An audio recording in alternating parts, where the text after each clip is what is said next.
Assalamualaikum warahmatullahi wabarakatuh.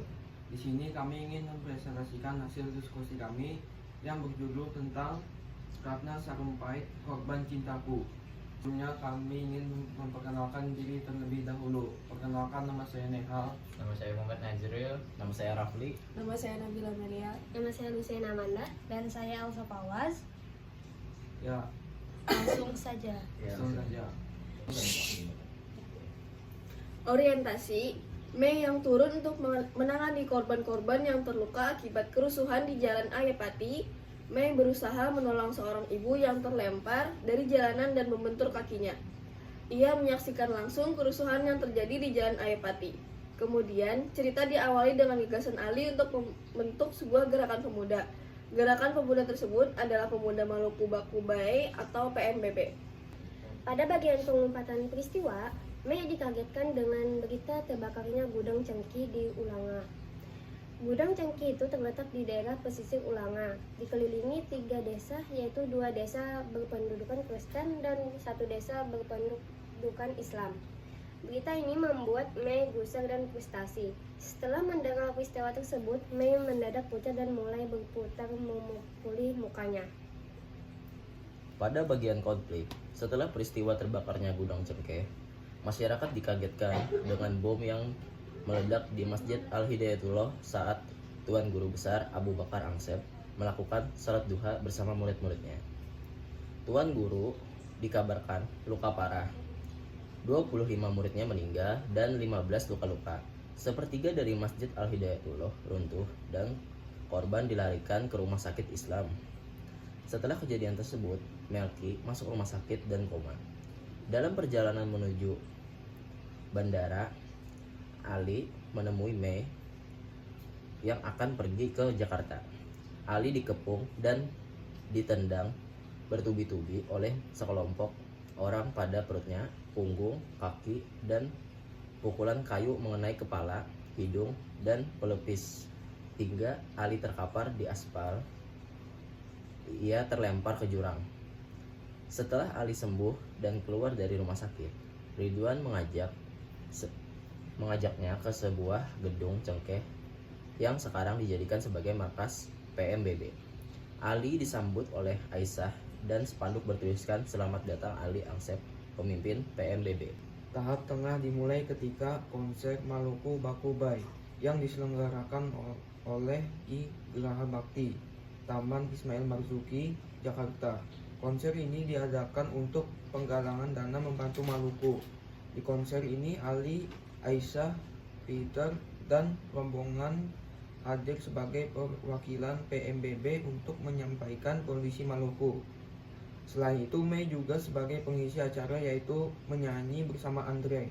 Di konser tersebut, Mei melihat Ali bersama Aisyah yang membuat hatinya dibakar oleh cemburu.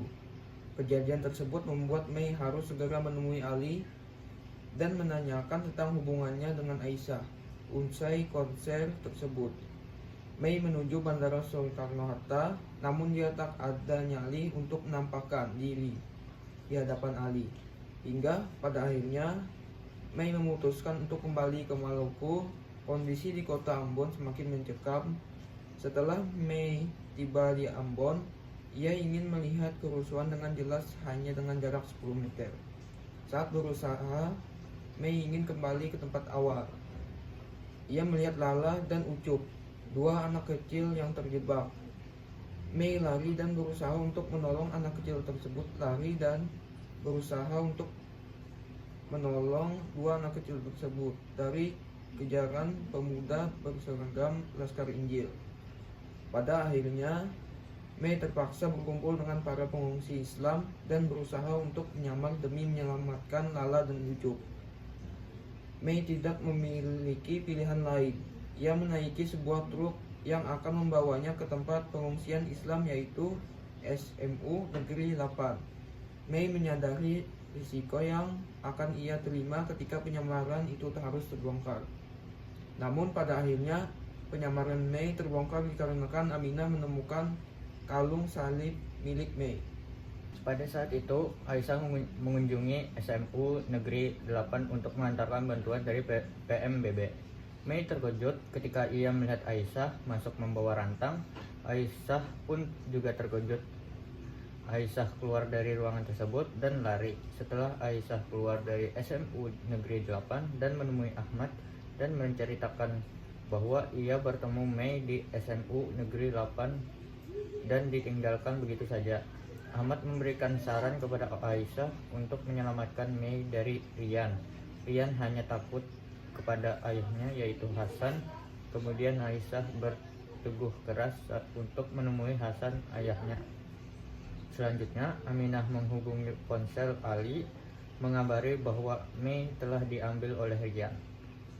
Aminah meminta maaf dan menyuruh Ali untuk mengejar Aisyah agar meminta kepada Hasan untuk melepaskan Mei karena Rian hanya takut kepada Hasan. Rian membawa Mei ke sebuah gedung dan menyekapnya tanpa penerangan selain cahaya dari pelataran yang masuk melalui lubang kecil tempat angin masuk. Di gudang tersebut, Rian menginterogasi Mei dengan sangat bernafsu ingin menindas. Dengan kondisi yang sangat lemah, Mei meringkuk di lantai dan berusaha memejamkan mata. Selanjutnya, telepon Ali berbunyi dan melihat nama Ahmad memberitahukan kepada Ali bahwa Mei tersekap di dalam salah satu gudang tersebut. Ali shock mendengar kabar yang disampaikan oleh Ahmad. Pada bagian resolusi, setelah menerima telepon dari Ahmad, Ali segera menuju gudang tempat penyekapan Amel bersama Ahmad.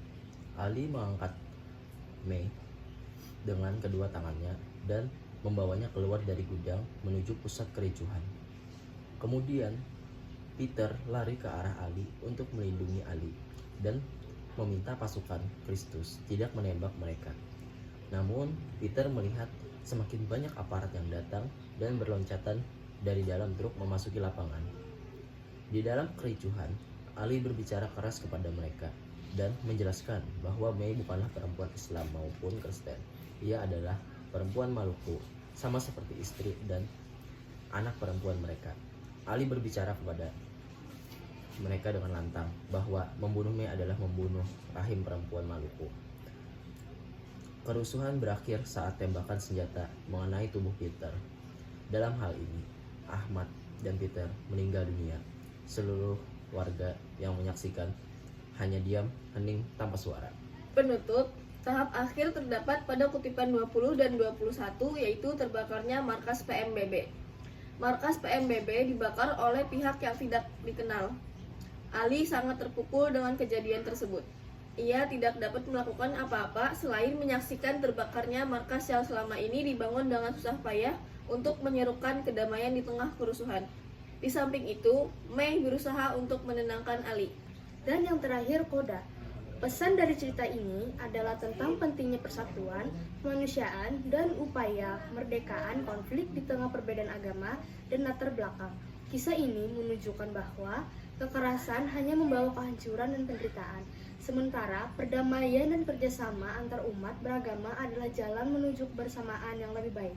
Selain itu, pengorbanan pribadi dan keberanian untuk melindungi orang lain, seperti yang dilakukan oleh Mei dan Ali, menegaskan bahwa kemanusiaan melampaui perbedaan identitas. Pesan lainnya adalah tentang ketebahan menghadapi cobaan hidup serta harapan yang tetap ada meski berada dalam situasi yang mencekam. Ya, itu tadi hasil presentasi dari kami. Mohon maaf apabila ada kesalahan. Kami akhiri. Wassalamualaikum.